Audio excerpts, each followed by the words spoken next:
সূর্যের প্রচন্ড তাপে মাথার মগজগুলো ভাতের মাড়ের মতো গলে গলে নাকের ছিদ্র আর কানের ছিদ্র দিয়ে বেয়ে জিহ্বাটা বেরোতে বেরোতে নাভি পর্যন্ত এসে ঝুলে থাকে কুকুরের মতো। ক্লান্ত, শ্রান্ত, ঘর্মাক্ত, পেরেশান, বাঁচানোর কেউ নাই। মায়ের সাথে জিজ্ঞেস করলেন, ইয়া রাসূলুল্লাহ, don't they feel any shy? Would he belong any garment in their body? No dress in their body. দেহে কোনো ড্রেস নাই, থাক নাই। নবী রে, এতগুলো মানুষ উলঙ্গ, লজ্জা লাগবে না?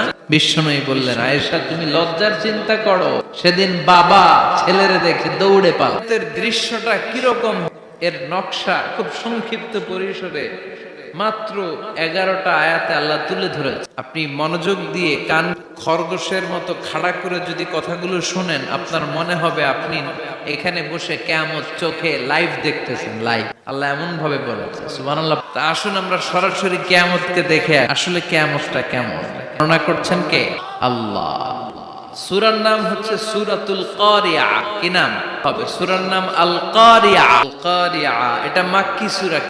বিশ্বনবীর জীবনের দুইটা পর্ব, একটা মাক্কি পর্ব আর একটা মাদানী পর্ব। এটা মাদানী পর্বে নাজিল হয়নি, এটা নাজিল হয়েছে মাক্কি পর্ব। এই সূরার আয়াত সংখ্যা 11। এটা কোরআনের 101 নম্বর সূরা। এটা আল কোরআন আল কারীমের 30তম পারায় অবস্থিত একটা সূরা। আমাদের অনেকেরই মাশাআল্লাহ মুখস্থ। ইমাম সাহেব নামাজে প্রায় অনেকেরই মুখস্থ। শুনতে শুনতে কবে যে মুখস্থ হয়েছে আমাদের নিজেরাও জানি। কোরআনের ভেতরে খালি বরকত, এটার সাথে লাগলেই বরকত, গেলেই বরকত।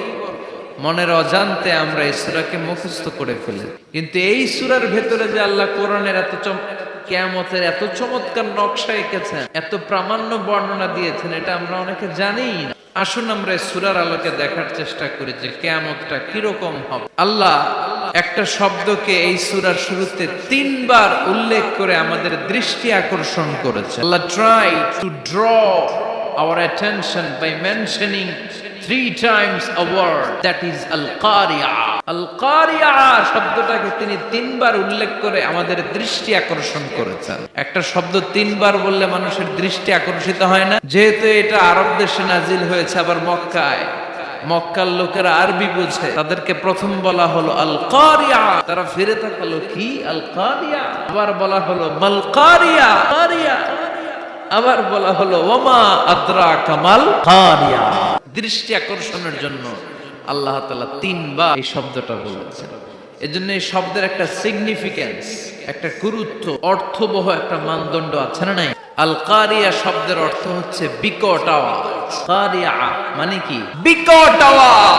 এই বিকট আওয়াজটা তৈরি করার জন্য আল্লাহ তাআলা একজন ফেরেশতা তৈরি করেছেন, যার নাম হচ্ছে ইসরাফিল। আমাদের মধ্যে অনেকের নাম কিন্তু আমরা ইসরাফিল রাখি, তাই না? ইসরাফিল আছে না নাই? আজরাইল কিন্তু রাখে না। কেন রাখে না? ভয় পায়। কিন্তু ইসরাফিল আছে, আমার পরিচিত অনেকে আছে ইসরাফিল। তো এই ফেরেশতার পা হচ্ছে জমিনের নিচে, মাথা হচ্ছে আকাশের উপরে।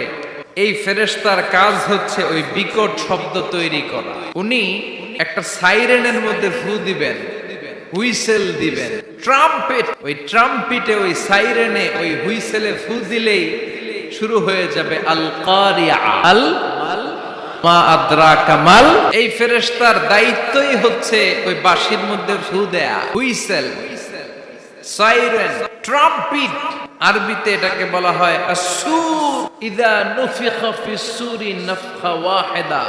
যখন তিনি ওই সিংহে একটা ফু দিবেন, সব লন্ডভন্ড হয়ে কিচ্ছু খুঁজে পাওয়া যাবে না। আল্লাহ ওনাকে তৈরি করেছেন শুধু এই হুইসেলের মধ্যে, বাঁশির মধ্যে 3টা ফু দেওয়ার জন্য। কয়টি সৃষ্টির শুরু থেকেই এই বাঁশিটাকে 2 ঠোঁটের মাঝখানে রেখে আল্লাহর আরশের দিকে তাকিয়ে and just waiting for the green signal, আল্লাহর পক্ষ থেকে সবুজ সংকেতের অপেক্ষায়।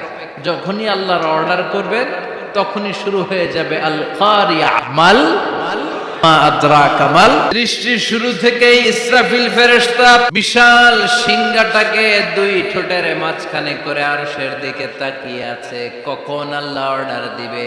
অর্ডার দিতে দেরি, ফুৎকার দিতে দেরি নাই। বিকট আওয়াজ, গগন বিদারী শব্দ, প্রচন্ড একটা সাউন্ড, জাইগান্টিক সাউন্ড, যে আওয়াজ, যে শব্দ কেউ শুনেনি পৃথিবীতে। আপনারা কে সবচেয়ে বেশি আওয়াজের কিছু শুনেছেন? সবচেয়ে বেশি আওয়াজ আপনার জীবনে ঘটেছে কোন জায়গায়? কি দেখেছেন যে অনেক আওয়াজ হয় সেখানে? বলেন তো। বজ্রপাত, বজ্রপাতের আওয়াজ আপনি শুনেছেন, বিকট আওয়াজ। বজ্রপাতকে আঞ্চলিক ভাষায় আপনারা কি বলেন? ঠেড়া। অনেক জায়গাতেই বলে ঠেড়া।